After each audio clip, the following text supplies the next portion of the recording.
Padaya Krishna Preshtaya Bhutale Srimate Bhakti Vedanta Swamin Niti Namine Namaste Saraswate Deve Gauravani Pracharine Nirvishesha Shunyavadi Paschatya Desha Tarine. Hare Krishna everyone. Last video we ended by saying that we will try and understand Bhagavad Gita chapter 1 shloka 1 by addressing 5 different questions. The very first question would be why a holy text like Bhagavad Gita is starting not by the Supreme Lord speaking but by an evil character like Dhritarashtra starting the course. So now we have to really understand that although most of us think that Duryodhana is the villain of Mahabharata, the true villain of Mahabharata is not Duryodhana, it is his evil father Dhritarashtra.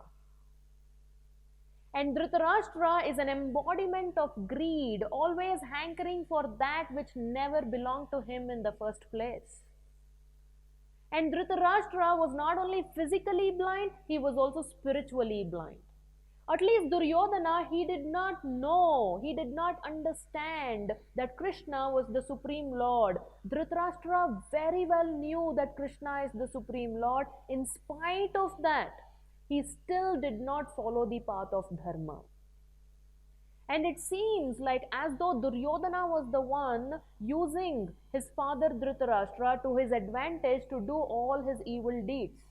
But if you really understand, go deeper in Mahabharata, it is actually Dhritarashtra who used Duryodhana as a puppet to hang on to his seat for as long as possible.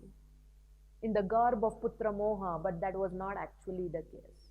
So actually this is a genius master stroke by Srila Vyasadeva to have chosen Dhritarashtra to start Bhagavad Gita. Possibly there was no other character who would have done justice to it.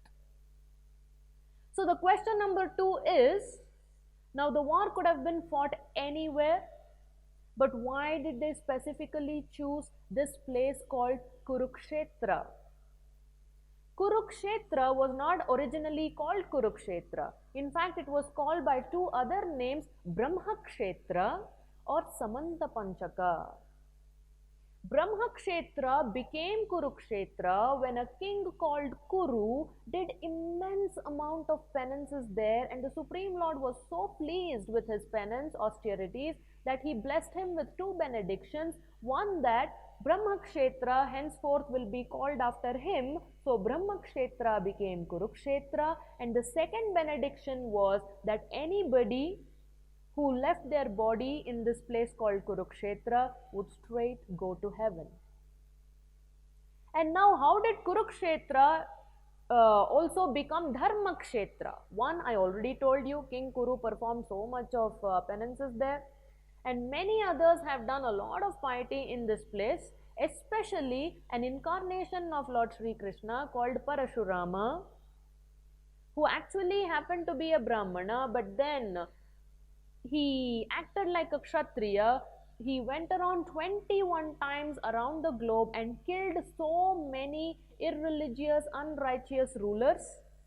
And as a way of atoning for all this massacre that he did 21 times across the globe, he comes to this place called Kurukshetra and gets his atonement done.